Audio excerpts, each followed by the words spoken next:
Shamna blackmail കേസിൽ നിർണായക arrest. ഷംനയുടെ phone number തട്ടിപ്പ് സംഘത്തിന് നൽകിയ ഹെയർ സ്റ്റൈലിസ്റ്റ് ഹാരിസ് പിടിയിലായി. ഹാരിസിന്റെ മൊഴിയുടെ അടിസ്ഥാനത്തിൽ ധർമ്മജൻ ബോൾഗാട്ടി അടക്കമുള്ള സിനിമാ താരങ്ങളിൽ നിന്ന് അന്വേഷണ സംഘം മൊഴിയെടുത്തു. ഇന്ന് രാവിലെ ഒരു ഇമ്പോർട്ടൻറ്റ് അക്യൂസ് പിടിച്ചിട്ടുണ്ട്. ഓക്കെ, അത് with the arrest of this person we have entered into the last stage of investigation. So with this we should be able to know about the entire conspiracy behind the Shamna case. Okay, so inne namakku ella manasilavum. Okay, adine bhagamayitte kurchu aalke inne vilichittundu. So we will question some people. So let us see what comes out of this. Harris ku pidichittundu. Harris is a വളരെ important ഒരു ആളാണ്. ഇത് മുഴുവൻ conspiracy ഉണ്ട്. ഇന്ന് ഇയാൾക്ക് interrogate ചെയ്ത ശേഷം നമുക്ക് ഫൈനലി എന്താണ് ഇത് മുഴുവൻ സ്റ്റോറി, ക്രൈം, ഓഫൻസ്, കോൺസ്പിറസി എന്താണ് നമുക്ക് മനസ്സിലാവാൻ പറ്റും. ഇതുവരെ സെക്ഷുവൽ എക്സ്പ്ലോയിറ്റേഷൻ ഇല്ലെങ്കിൽ സെക്സ് റാക്കറ്റിൻ്റെ ഒന്നുമില്ല.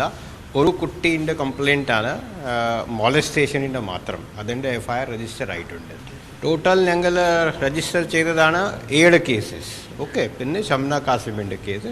ഇനി കുറേ കേസസ് ഉണ്ടാവും, കാരണം കുറേ വിക്ടിംസ് കംപ്ലയിൻ്റ് ആയിട്ട് വരുന്നുണ്ട്.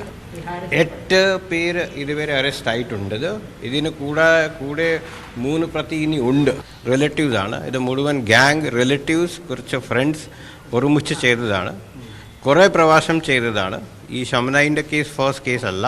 അതിനു മുമ്പ് 3 പ്രാവശ്യം ചെയ്തതാണ്. അതിനുശേഷം ഒരു പ്രാവശ്യം ചെയ്തതാണ്.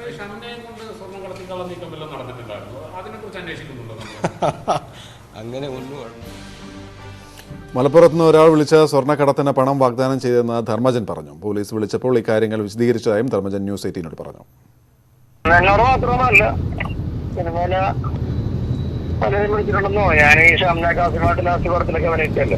ഇതിന് ആരോ ഒരാള് എനിക്കറിയാൻ വന്നില്ല, അവന്മാർ കണ്ടിട്ടൊന്നുമില്ല, അടുത്ത് ഫോൺ ചെയ്യുന്നു. അപ്പൊ ആ ഫോൺ നമ്പർ കണ്ടിട്ടായിരുന്നു എന്നെ വിളിച്ചേക്കുന്നത്. സാധാരണ എത്രയോ ആൾക്കാർ നമ്മളെ ഫോണിൽ വിളിക്കുന്നു. അതുകൊണ്ട് ഇവൻ വിളിച്ചിട്ടുണ്ട്, 4-5 പ്രാവശ്യം വിളിച്ചിട്ടുണ്ട്. ഞാനും എന്റെ ഒന്നും നമ്പർ ഫീഡ് ചെയ്ത് നോക്കാനൊന്നും പോയില്ല, കാരണം ഭയങ്കര കള്ളക്കടത്ത് പോലെയൊക്കെ നമ്മളാ 2 കോടി രൂപ ധർമ്മജന് വാഗ്ദാനം ചെയ്തു. പക്ഷെ ധർമ്മജൻ അത് നിരസിച്ചു. വേണ്ട, എനിക്ക് താല്പര്യമില്ല, അങ്ങനെ പരിപാടി താല്പര്യമില്ല എന്ന് പറഞ്ഞതൊക്കെയാണ് അറിഞ്ഞത്. അതൊക്കെ പറഞ്ഞ കൂട്ടത്തിൽ പറഞ്ഞു. ഞാൻ പക്ഷെ ഇത് വിളിക്കണവരൊക്കെ ഉണ്ടല്ല, ഒരു സൈക്കിളെന്ന ഒരുത്തനായിട്ട് പോലും നമുക്ക് തോന്നാത്ത രീതിയിൽ കോമഡി ഒരുത്തം വിളിക്കണ പോലെ ഒരു മലപ്പുറത്തുകാരൻ്റെ ടോണിൽ വിളിക്കുന്നു, അങ്ങനെയൊക്കെയാണ്. എന്നാൽ ബ്ലാക്ക്മെയിൽ കേസിൽ സിനിമാ മേഖലയിലുള്ളവർക്ക് പങ്കില്ല എന്ന് നടി ഷംന കാസിം പറഞ്ഞു. സിനിമക്കാർക്ക് ഇത് ചെയ്യേണ്ട ആവശ്യമില്ല. ഇത്ര വലിയ സംഘമാണ് ഇതിന് പിറകിലെന്ന് അറിയില്ലായിരുന്നു എന്നും ഷംന കാസിം ന്യൂസ് 18 പറഞ്ഞു. അവര് വന്നിട്ട് എന്റെ മൊഴിയെടുക്കും, പിന്നെ ഓഡിയോ എന്റെ സ്കൈപ്പ് വഴി അവർ മൊഴിയെടുത്തു. അവരെല്ലാം സമ്മതിച്ചു. അവര് പറഞ്ഞപ്പോഴാണ് ഞങ്ങൾക്ക് അറിഞ്ഞത് 10 ലക്ഷമായിരുന്നു അവരുടെ ടാർഗറ്റ് എന്ന്. അത് അവര് പോലീസുകാർക്ക് മൊഴി കൊടുത്തതാണ്. ഞാൻ പറഞ്ഞ കാര്യത്തിനെല്ലാം അവർ സമ്മതിച്ചതാണ്. എന്റെ സൈഡിലെല്ലാം എന്താ പറയാ, എനിക്ക് വെരി വെരി ഹാപ്പി. ഇത് സിനിമാക്കാർ ഇതില് ബന്ധമില്ല. ചെറിയ തട്ടിപ്പുകൾ നടത്തുന്ന ആൾക്കാരെന്നാണ് ഞാൻ വിചാരിച്ചു. ഇത്രയും വലിയ തട്ടിപ്പ് നടത്തുന്ന ആൾക്കാരാണ് എന്നെ അറ്റാക്ക് ചെയ്തെന്ന്. പക്ഷെ I am very happy that അന്ന് എനിക്കും എന്റെ വീട്ടുകാർക്കും ഒന്നും സംഭവിച്ചില്ല. അല്ലെങ്കിൽ എന്റെ വീട്ടിൽ വേറെ എന്തെങ്കിലും സംഭവിച്ചിട്ടുണ്ട്. ഇന്നല്ലെങ്കിൽ നാളെ ഒരു ദിവസം ഞാൻ ഇതുകൊണ്ട് എന്താ പറയാ വേദനിക്കുമായിരുന്നു, ഞാൻ പരാതി കൊടുത്തില്ലെങ്കിൽ. ഈ ഒരു ട്രാപ്പിന്റെ ആൾക്കാർ വെരി വെരി വെരി ക്ലെവർ. കാരണം ഇന്നേവരെ അൻവർ എന്റെ അടുത്ത് മോശമായിട്ട് സംസാരിച്ചിട്ടില്ല. ഈ പറയുന്ന എന്നെ കല്യാണം കഴിക്കാന്ന് പറഞ്ഞു വന്ന പയ്യൻ എന്നോട് രീതിയിൽ എന്തെങ്കിലും സംസാരിക്കണ്ടേ? എനിക്ക് കിട്ടിയ സംശയം പൈസ വന്നപ്പോഴാണ്. അവിടെ ഒരു 1 lakh ഇവൻ ചോദിച്ചു. ഇവൻ പറഞ്ഞ കാര്യത്തിലും ഇവന്റെ ബിസിനസ്സും വെച്ച് നോക്കുമ്പം ഇവർക്ക് എറണാകുളത്ത് ആ വണ്ടി പെട്ടെന്ന് എടുക്കണം, അല്ലെങ്കിൽ ആ വണ്ടി ഞങ്ങളുടെ കയ്യിൽ നിന്ന് വിട്ടുപോകും. അപ്പൊ ഒരു 1 lakh ചോദിച്ചപ്പോ ഞാൻ ആലോചിച്ചു, ഇത്രയും പിടിപാടുള്ളവർക്ക് 1 lakhന് എന്താണ് കുറവ്? പിന്നെ ഒരു ഫാദറൊക്കെ സംസാരിക്കുമ്പോ എനിക്ക് സത്യം പറഞ്ഞാൽ ഫാദർ സംസാരിച്ച അയാളൊന്ന് കണ്ടെങ്കിലും ഇവിടെ അല്ലെങ്കിലും നിങ്ങൾ നാളെ മരിച്ചിട്ട് പോവുമല്ലോ, അവിടെയെങ്കിലും ഉത്തരം പറയേണ്ടി വരും. കാരണം ഈ ഞങ്ങളുടെ മുസ്ലിംസിന് സംസാരിക്കുമ്പം ഈ വയസ്സായ ആൾക്കാർ കൂടുതലും ഖുറാനിലെ വാക്കുകൾ ഉപയോഗിച്ച് സംസാരിക്കും. ഓ മൈ ഗോഡ്, അങ്ങനെ പറയുള്ളൂ. പിന്നെ ഈ ചെറിയ കുട്ടി ഞങ്ങളോട് കള്ളം പറയൂ. ചെറിയൊരു കുട്ടി 3rd സ്റ്റാൻഡേർഡിൽ 4th സ്റ്റാൻഡേർഡിൽ പഠിക്കുന്ന കുട്ടി അങ്ങനെ ഒരു കുട്ടിയും ആ സംഘത്തിലുണ്ടായിരുന്നു അല്ലേ? ചിദ ഫാത്തിമ എന്നോട് അങ്ങനെ പേര് പറഞ്ഞ പെൺകുട്ടി ചിപ്പൂസ് എന്നാണ് ആ കുട്ടീനെ വിളിക്കുന്നതെന്നും പറഞ്ഞു. ജസ്റ്റിസ് എല്ലാവർക്കും വേണം. ആ ചെയ്ത കുട്ടികളുടെ കാര്യങ്ങൾ സത്യമാണ്, അവരുടെ സൈഡില് ന്യായങ്ങൾ ഉണ്ടെങ്കിൽ ജസ്റ്റിസ് ഏതൊരു കുട്ടികൾക്കും കിട്ടേണ്ട കാര്യം തന്നെയാണ്. Let them do it, forward it. നിലവിലെ അന്വേഷണത്തിൽ തൃപ്തിയുണ്ടെന്ന് ഷംനയുടെ കുടുംബവും പ്രതികരിച്ചു. ഹൈദരാബാദിലുള്ള ഷംന ഇന്ന് കൊച്ചിയിൽ മടങ്ങിയെത്തും. വിവരങ്ങളുമായി കൊച്ചി പോലീസ് കമ്മീഷണറേറ്റിൽ നിന്ന് ഡാനി പോളും, ഷംനയുടെ വീട്ടിൽ നിന്ന് സി എൻ പ്രകാശും, നെടുമ്പാശ്ശേരി വിമാനത്താവളത്തിൽ നിന്ന് വിനീതയുമാണ് ചേരുന്നത്. ആദ്യം ഡാനിയിലേക്ക്. ഡാനിയും പോലീസ് ഈ ഘട്ടത്തിൽ പറയുന്നത് എന്തൊക്കെ?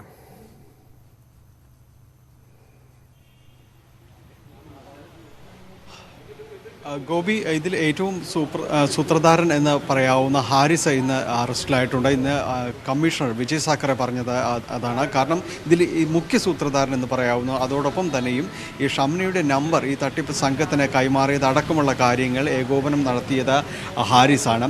ഹാരിസ് ഈ സിനിമാ മേഖലയുമായി ബന്ധപ്പെട്ട് പ്രവർത്തിക്കുന്ന ഒരാളാണ്. മേക്കപ്പ് മാൻ, അതോടൊപ്പം തന്നെ ഹെയർ ഡ്രസ്സർ. ഈ ഷംന കേസിൽ മുഖ്യ സൂത്രധാരനാണോ ആരിഫ്, ഈ പറയുന്ന കക്ഷി, അതോ മൊത്തം ഈ ഗാങ്ങിന്റെയും മുഖ്യ സൂത്രധാരൻ ഇയാളാണോ?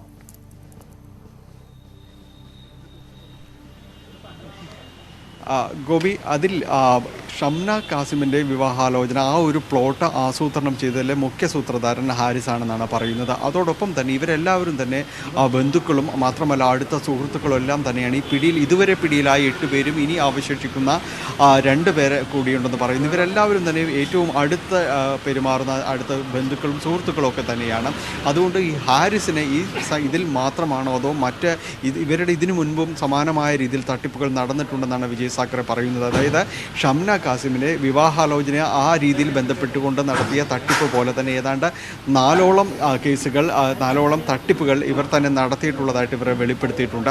ഈ തട്ടിപ്പിലെല്ലാം തന്നെ ഇവർ ഒരുമിച്ചാണോ പ്രവർത്തിച്ചിരുന്നത് അടക്കമുള്ള കാര്യങ്ങൾ പിന്നീട് അറിയാമെന്നാണ് കമ്മീഷണർ ഇന്ന് പറഞ്ഞത്. അതോടൊപ്പം തന്നെ എന്തുകൊണ്ട് ഷംന കാസിമിനെ ടാർഗറ്റ് ചെയ്തു എന്നതടക്കമുള്ള കാര്യങ്ങൾ ഇന്ന് വൈകുന്നേരത്തോടു കൂടി തന്നെ വ്യക്തമാകും. കാരണം ഹാരിസിനെ ഇന്ന് ഒരു പോലീസ് കേന്ദ്രത്തിൽ ചോദ്യം ചെയ്തു വരികയാണ്. അപ്പോൾ ഇത്തരം ചോദ്യങ്ങൾക്കുള്ള ഉത്തരം തന്നെ ഇന്ന് തന്നെ ഉണ്ടാകുമെന്ന് തന്നെ അദ്ദേഹം പറയുന്നു. എന്താണ് ഹാരിസിന്റെ ബാക്ക്ഗ്രൗണ്ട് പോലീസ് പറയുന്ന അനുസരിച്ചിട്ട്?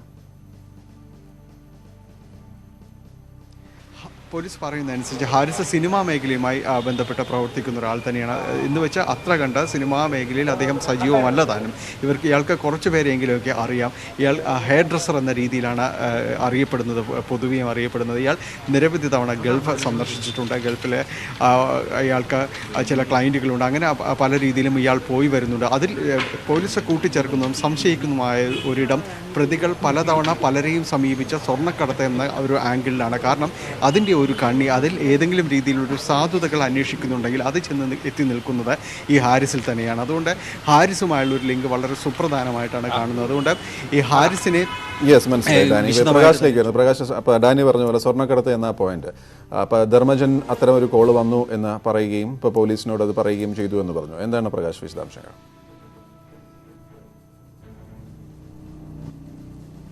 ഗോപീഷൻ, ഞാനിപ്പോൾ നിൽക്കുന്നത് മരടിലെ ഷംന കാസിമിൻ്റെ വീട്ടിലാണ്. ഷംന കാസിമിനെ വിമാനത്താവളത്തിൽ നിന്നും കൂട്ടിക്കൊണ്ടുവരാൻ കുടുംബാംഗങ്ങളുടെ കാറ് ഇവിടെ നിന്ന് പോയിട്ടുണ്ട് എന്നാണ് നമുക്ക് ലഭിക്കുന്ന സൂചന. കൂടുതൽ തെളിവെടുപ്പിന് വേണ്ടി കൂടുതൽ പ്രതികളെ ഒരുപക്ഷെ ഉച്ചയോടുകൂടി തന്നെ ഷംന കാസിമിൻ്റെ വീട്ടിലേക്ക് എത്തിക്കാനും സാധ്യതയുണ്ട്. നേരത്തെ സൂചിപ്പിച്ച പോലെ തന്നെ സിനിമാ താരങ്ങളുമായി ഇതുമായി ബന്ധപ്പെട്ട പ്രതികൾക്കുണ്ടായിട്ടുള്ള ടെലിഫോൺ സംഭാഷണങ്ങളാണ് നിലവിൽ പോലീസ് ട്രേസ് ചെയ്തിട്ടുള്ളത്.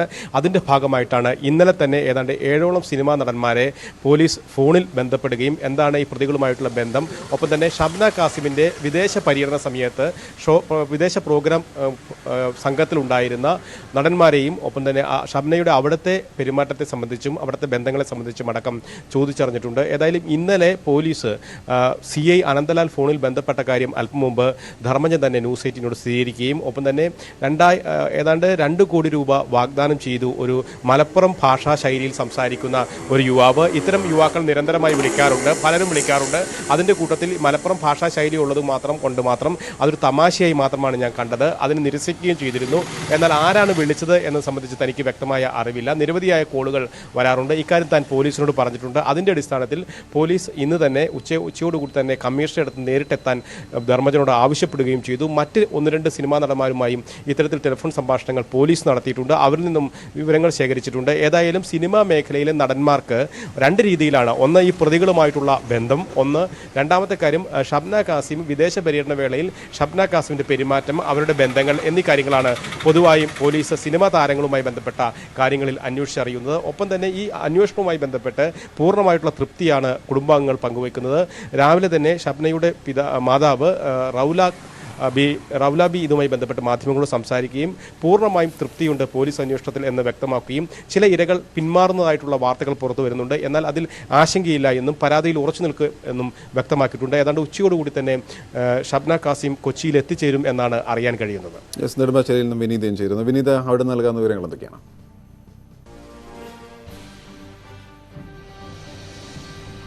ഇന്ന് 1:25 തന്നെ ഷംന കാസിം നെടുമ്പാശ്ശേരി വിമാനത്താവളത്തിലേക്ക് എത്തിച്ചേരുമെന്ന് തന്നെയാണ് പ്രതീക്ഷിക്കുന്നത്. ഹൈദരാബാദിൽ നിന്നുള്ള ഇൻഡിഗോ വിമാനത്തിലായിരിക്കും ഇവർ ഇവിടെ എത്തിച്ചേരുക.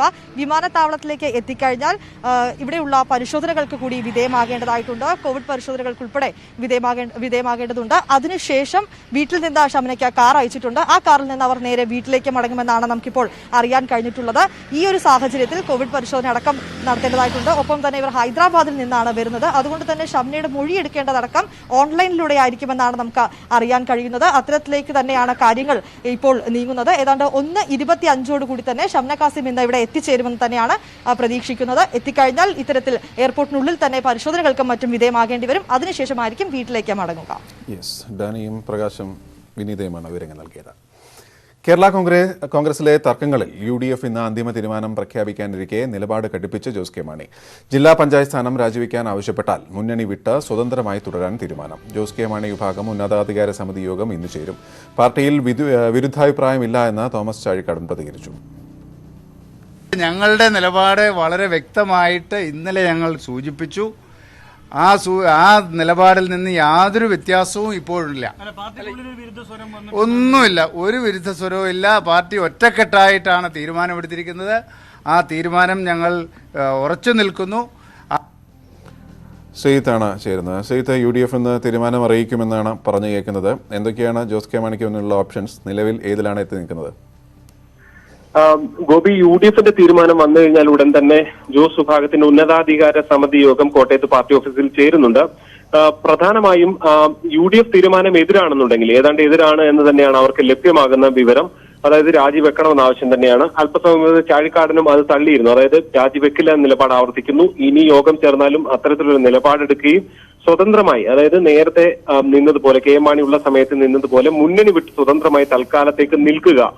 ജില്ലാ പഞ്ചായത്തിൽ അവിശ്വാസമടക്കം വന്നു കഴിഞ്ഞാൽ രാജിവെക്കാതെ നിൽക്കുക. അവിശ്വാസമടക്കം വന്നു കഴിഞ്ഞാൽ LDF പിന്തുണയോടുകൂടി അവിടെ സ്ഥാനം നിലനിർത്തുക എന്നതാണ് ജോസ് വിഭാഗം ഇപ്പോൾ ഉദ്ദേശിക്കുന്നത്. ഭാവിയിൽ ഒരുപക്ഷെ LDFുമായി ചേർന്ന് LDFിലെ മുന്നണിയായിക്കൊണ്ട് നിന്ന് പ്രവർത്തിക്കുക എന്നതാണ് ഇപ്പോൾ ജോസ് വിഭാഗത്തിന് മുന്നിൽ അവർ എത്തിയിരിക്കുന്ന ഒരു നിലപാട്. എന്തായാലും UDFന്റെ ഒരു തീരുമാനം വരുന്നതനുസരിച്ചായിരിക്കും ഒരു LDFിലേക്ക് പോവുക എന്നുള്ളത് ഈ ജോസ് വിഭാഗത്തിൽ തന്നെ ഉള്ളവരുടെ അല്ലെങ്കിൽ അവിടുത്തെ ഏതെങ്കിലും ഭാഗത്തിന്റെ എതിർപ്പുകൊണ്ടാണോ, അതോ തൽക്കാലം ഒരു അഡ്ജസ്റ്റ്മെന്റിൽ നിൽക്കുക, പിന്നെ അവസരം കിട്ടുമ്പോൾ എങ്ങോട്ടാച്ചാ ചാടാം എന്ന നയപരമായ തീരുമാനത്തിന്റെ ഭാഗമാണോ? ഗോപി സൂചിപ്പിച്ച പോലെ തന്നെ എതിർപ്പുണ്ടായിരുന്നു. പക്ഷെ ആ എതിർപ്പിന്, അതായത് പ്രത്യേകിച്ച് ചില മുതിർന്ന നേതാക്കൾക്ക് തന്നെ എതിർപ്പുണ്ടായിരുന്നു. സഭയുടെയും ഭാഗത്തോ മറ്റും ഉണ്ടായിരുന്ന എതിർപ്പുകൾ നിലനിന്നിരുന്നു. തൽക്കാലത്തേക്ക് അത് പരിഹരിച്ചു എന്നതാണ് ജോസ് വിഭാഗത്തിലുള്ള നേതാക്കൾ തന്നെ ചൂണ്ടിക്കാണിക്കുന്നത്. ഇപ്പോൾ എടുക്കുന്നത് തന്ത്രപരമായ ഒരു സമീപനം. അതായത് ഭാവിയിൽ ഒരുപക്ഷെ ജനങ്ങളെ കൂടി ബോധ്യപ്പെടുത്താൻ ഒരു സമയം വേണം. പെട്ടെന്നൊരു തീരുമാനം എന്നുള്ളതിനപ്പുറത്തേക്ക് അവിശ്വാസം അടക്കം കൊണ്ടുവന്ന് UDF കൈവിട്ട് അത് പരാജയപ്പെടുകയാണെങ്കിൽ LDF എന്ന ഒരു ഓപ്ഷൻ, LDFിലേക്ക് പെട്ടെന്ന് ചേക്കേറുക എന്നുള്ളതല്ല, സ്വതന്ത്രമായി നിൽക്കുക, പതുക്കെ LDFിലേക്ക് ചേരുക. പക്ഷെ രാഷ്ട്രീയ സാഹചര്യം മാറി മറിഞ്ഞാൽ വേണമെങ്കിൽ വീണ്ടും UDFിലേക്ക് അടുക്കാവുന്ന ഒരു രാഷ്ട്രീയം കൂടി കേരള കോൺഗ്രസ് എന്ന നിലയിൽ അവർ നടത്തുമെന്ന കാര്യത്തിൽ യാതൊരു സംശയവുമില്ല. എന്തായാലും UDFിന്റെ തീരുമാനത്തിനായി കാത്തിരിക്കുകയാണ്. മുന്നണി വിടും എന്ന സൂചനകൾ അല്ലെങ്കിൽ മുന്നണിയുമായി നിസ്സഹകരിക്കും എന്നൊരു നിലപാട് തന്നെ ഇന്ന് ജോസ് കെ മാണി മാധ്യമത്തിൽ പറഞ്ഞേക്കും. ശരി ശ്രീ. അതുകൊണ്ട് തന്നെ കുറച്ചുകൂടി ജാഗ്രതയോടുകൂടി നമുക്ക് മുന്നോട്ട് പോകേണ്ടതുണ്ട്. കോവിഡ് ചികിത്സക്ക് അല്ലെങ്കിൽ കോവിഡ് രോഗലക്ഷണങ്ങളുള്ള ആളുകളെ ചികിത്സിക്കുന്നതിന് ഇപ്പോൾ സർക്കാർ സംവിധാനങ്ങൾ മാത്രമാണ് നമ്മളുടെ ജില്ലയിൽ പ്രവർത്തിക്കുന്നത്. ടെസ്റ്റിന് സൗകര്യമുള്ള ലാബുകളോട് കൂടി സ്വകാര്യ ആശുപത്രികൾ നമ്മളുടെ ജില്ലയിലുണ്ട്. അത്തരം ആശുപത്രികളുടെ സേവനവും കൂടി ഈ മേഖലയിൽ പ്രയോജനപ്പെടുത്തണം എന്നുള്ളതാണ് പൊതുവായി വന്നിട്ടുള്ള നിർദ്ദേശം. അത്തരം ഹോസ്പിറ്റലുകൾ, സൗകര്യങ്ങളുള്ള ഹോസ്പിറ്റലുകൾ ഏതൊക്കെയാണ് എന്ന് കണ്ടെത്തി അവർക്ക് ICMRന്റെ അംഗീകാരം വാങ്ങിക്കൊടുക്കുക എന്നുള്ളതാണ് പ്രധാനപ്പെട്ട ഒരു കാര്യം.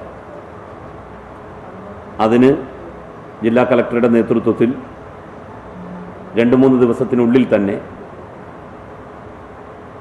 സൗകര്യങ്ങളുള്ള ഇത്തരം ടെസ്റ്റിംഗ് സംവിധാനങ്ങളുള്ള സ്വകാര്യ ആശുപത്രികൾ ഏതെന്ന് കണ്ടെത്തി ലിസ്റ്റ് ചെയ്ത് കാര്യങ്ങൾ മുന്നോട്ട് നീക്കും. 218 പേരാണ് ഇപ്പോൾ നമ്മളുടെ ജില്ലയിൽ ചികിത്സയിൽ കഴിയുന്നത്. 231 പേര്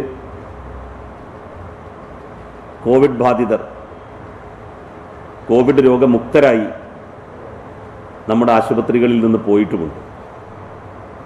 231 പേര് കോവിഡ് മുക്തരായി.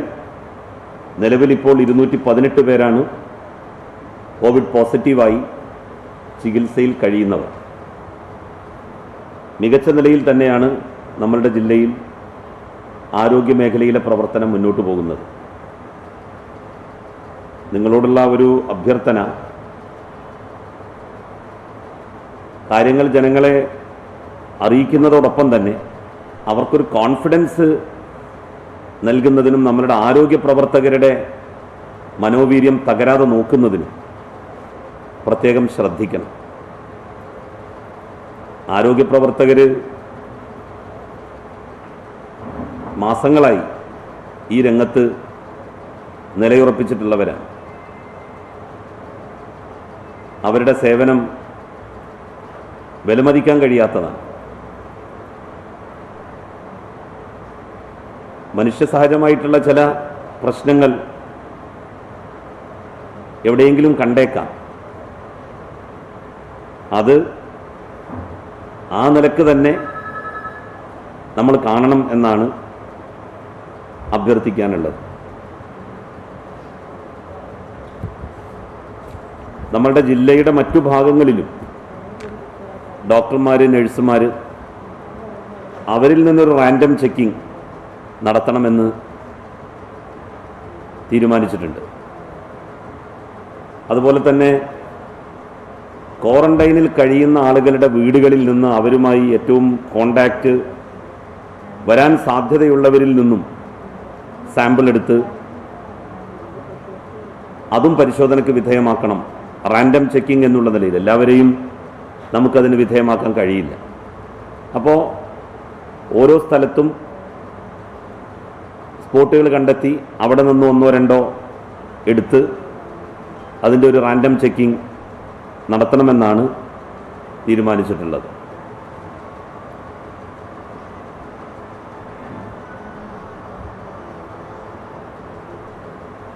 ഇതാണ് ഇതുമായി ബന്ധപ്പെട്ട് പറയാനുള്ളത്. നേരത്തെ പൊന്നാനി മുനിസിപ്പാലിറ്റി, മാറഞ്ചേരി, വട്ടംകുളം, എടപ്പാള്, ആലങ്കോട് പഞ്ചായത്തുകളായിരുന്നു കണ്ടെയ്ൻമെൻറ്റ് സോണായിട്ട് തീരുമാനിച്ചിരുന്നത്.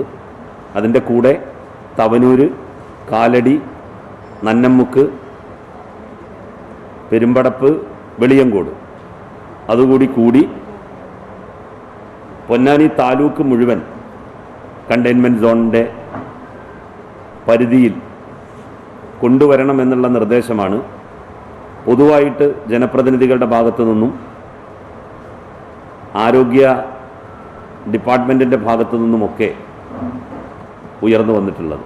അപ്പോൾ അതനുസരിച്ച് കാര്യങ്ങൾ നീക്കാനാണ് ഉദ്ദേശിക്കുന്നത്.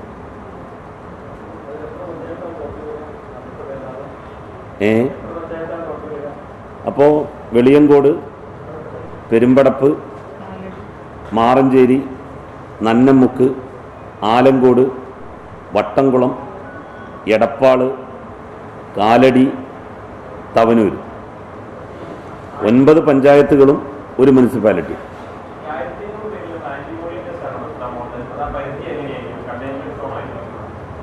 1500 പേരെയാണ് പ്രാരംഭഘട്ടത്തിൽ ടെസ്റ്റിന് വിധേയരാക്കുന്നത്.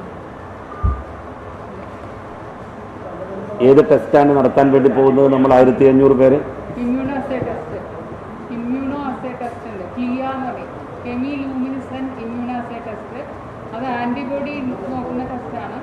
അതിൽ 4 ഗ്രൂപ്പായിട്ടാണ് ചെയ്യുന്നത്. അതായത് ആദ്യത്തെ 500 പേര് പ്രൈമറി ആൻഡ് സെക്കൻഡറി കോൺടാക്ട്സ്, രണ്ടാമത്തെ അത് ഹൈ എക്സ്പോഷറുള്ള ഏരിയകൾ ആശ, LSC വോളണ്ടിയേഴ്സ്, പോലീസ്, അതുപോലെ തന്നെ ഷോപ്പ് വെൻഡേഴ്സ്, അതുപോലെ അങ്ങനെയുള്ള മെമ്പേഴ്സൊക്കെ തിരഞ്ഞെടുത്തിട്ട്. ആ ടെസ്റ്റിന്റെ ഒരു പ്രത്യേകത ഒന്ന് പറഞ്ഞു കൊടുത്തു, എന്ത് ടെസ്റ്റാണെന്നുള്ളതാണ്. ബ്ലഡ് എടുത്തിട്ടുള്ള ടെസ്റ്റാണ്, ആൻറ്റിബോഡി ടെസ്റ്റാണ്. അത് ഇതിനു വേണ്ടി സ്പെഷ്യലായിട്ട് നമുക്ക് സ്റ്റേറ്റിൽ നിന്ന് തരുന്ന കിറ്റാണ്. 1500 ഈ താലൂക്കിൽ നിന്ന്, പൊന്നാനി താലൂക്കിൽ നിന്ന് മാത്രമാണ് 1500. അതിന് പുറമെ മറ്റ് ജില്ലകളുടെ ഭാഗത്ത് വേറെ നടക്കും. അത് വേറെ തന്നെയാണ് നടക്കുന്നത്.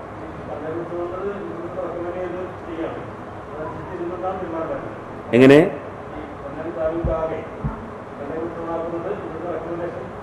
നമ്മൾ റെക്കമെൻഡ് ചെയ്യും. അതെ അതെ അതെ.